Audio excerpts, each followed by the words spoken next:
The classic Thursday morning review.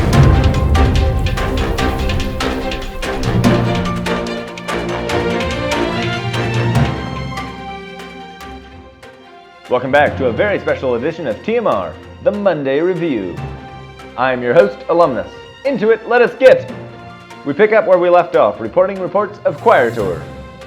This week's episode is brought to you by Connected Land Celestial Creams. Are you wrinkled with burdens? You might need a faith lift. To make an appointment for your wrinkly faith, shout for help. Tensions on the busing station ran high after the aisle was taken over by those silly game-playing guys and gals. This would not have been an issue if the back of the busboys would not have been set on jogging up and down the aisle. After their morning aisle jog was blocked by games for the second morning in a row, the back of the busboys declared war. After battle lines were drawn, the Triple Bs vowed that they would not exit the busing station until, quote, those pesky, loud, and frankly unhedged Calvinists cleared the aisle. One side effect of this battle is that the bathroom at the back of the busing station has become a strategizing station. Gorbachev and President Snarkastic have spent hours in the porta pot, plotting their next militaristic advances. The most effective strategy has been opening overhead compartments in enemy territory, causing the foe to be soundly bonked on the noggin.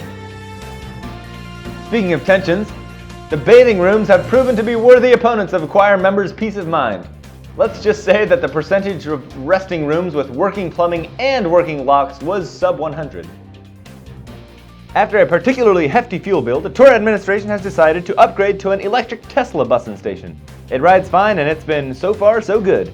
No one has yet given in to the temptation to press the large red Escape to the Moon button on the dash. I wonder what that button does. I'm back to not knowing what to do with my hands. Full circle, baby. Whee! Okay. The tour passed through Cowpie County, where the busing station experienced navigation difficulties.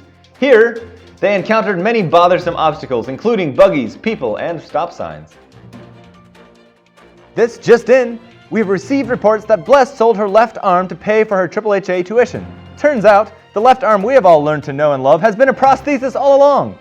This scandal flummoxed many students and staff and sent them reeling into bouts of trust issues. On Thursday morning, TMR was aired on the busing station in front of our tens of fans. The quality of the video left desires to be desired, but maybe the quality was the friends we made along the way. Fortunately for the choir, the driver sheep was not distracted by the viewing, and he did not forget to steer. On Thursday evening, the choir sang in the oldest building in Connected Land. If my sources are correct, the church was handcrafted by George Washington and his men right after they prayed in the Delaware River. What a privilege to sing in such a historical place. In an effort to add dramatic effect to the final chord of the program, Brainy sang an overtone by doing that strange nasal buzzy thing he does. He continued to do so even after a meaningful glare and a threatening gesture from Mr. Art. Eventually, the high sound frequency, or whatever, cracked the rafters, causing the church to crumble/tumble into a pile of rubble. At least choir members had something to talk with their hosts about that night. On Friday, some students spent the day as mystics, while others spent the day as mist disc golfers. The mystics wandered around in a mist of purification, quoting St. Francis and Thomas Aquinas, while the mist disc golfers wandered around in a mist of self-loathing, quoting Big Guy and some sailors, apparently. On Sunday morning, in an effort to stand more united, the choir stood around the sanctuary holding hands as they sang. The crowd described the program as goosebumpily. On Sunday, the last day of choir tour, technically the penultimatum day of choir tour, the busing station was, in a word, bussin'. As the busing station launched westward, most choir members breathed a yawn sigh of relief and accidentally released their inhibitions along with the tension. The result of this was a very noisy drive. Uncontrolled applause, spontaneous concerts, and aisle volleyball were just a few of the outworkings of the undoing of inhibitions.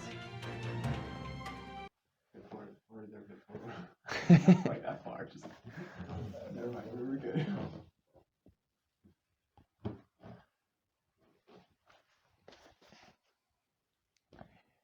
Early on in the tour, Brainy and Brainiac made a bet about the weight in grams of haystacks the choir would be served this week.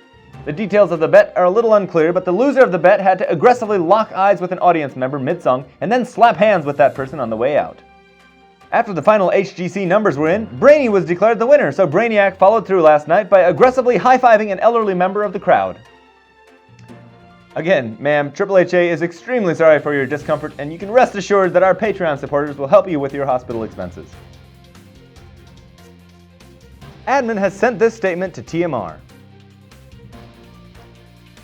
PSTD is going well. My therapist encouraged me to face my fears, so I am sending you this letter praying I don't end up on TMR again. I am sorry, student, for making you read all those incoherent announcements on your distinguished show. I don't know what came over me. I suppose I had some unresolved inner wolf conflict. Once again, I apologize. You are a gentleman and a scholar. Wow. Admin, thank for that confession. Good luck with the rest of your therapy.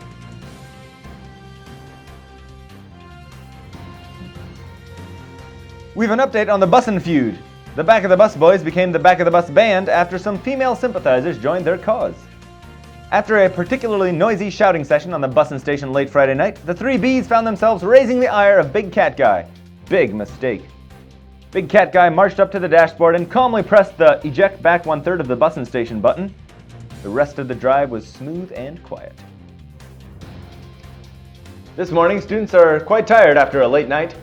Last evening, the moderator kindly asked the choir to repeat the whole program as an encore. Even after a few nervous chuckles from the choir, the moderator did not back down, so Mr. Art reluctantly stood and led the whole program again. Some may call it unfair to require this of a choir, but I've always said everything is better the second time around. Also last evening, the HHA choir returned to campus. Overall, the tour could be described as engaged and supported by breath. At every stop, the choir was fed by haystacks, which are being touted as the new Sloppy Joes. Hey, like we here at TMR always say, if it ain't broke, it must not be a college student. This is our official statement to our driver sheep. We see you, we hear you, but not enough, and we applaud you.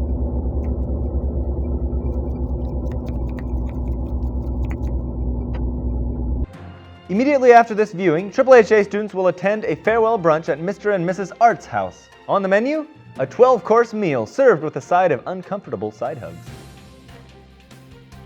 We would be remiss if we didn't address the massive elephant in the room. In the absence of our distinguished, handsome, and unrivalable reporter, anarchy has taken over the news scene back at HHA headquarters. Chestertonson and Chestertonsonson teamed up to make the Friday Morning Review, which was, in a word, very disgusting. Allegations have been swirling. TMR has been accused of putting on FMR as a publicity stunt. Some have even suggested that student posed as Chestertonson in the video. While I am simultaneously flattered and offended, I must admit that it had nothing to do with that disastrous show. And I'll tell you something else. I'm not insecure at all that someone else started a morning show at HHA. I'm not intimidated. You think I'm going to lose sleep over it? You think I'm going to eat unhealthy amounts of mint-flavored ice cream or make Tearwater tea? I'm going to be fine, thank you very much. And now, our weekly blessing upon your head. I bless you on your journey back into the cave. I'll see you when you get here. For the Thursday Morning Review, I am Alumnus signing off. We thought about ending with the classic get cut off in the middle of the sentence bit, but that would be so... Dear TMR viewers, thank you. From the middle of our hearts. We've had a good run, but it's time to move on. After 13 prestigious episodes, TMR is over. It's not you, it's us. But we will keep the memories forever.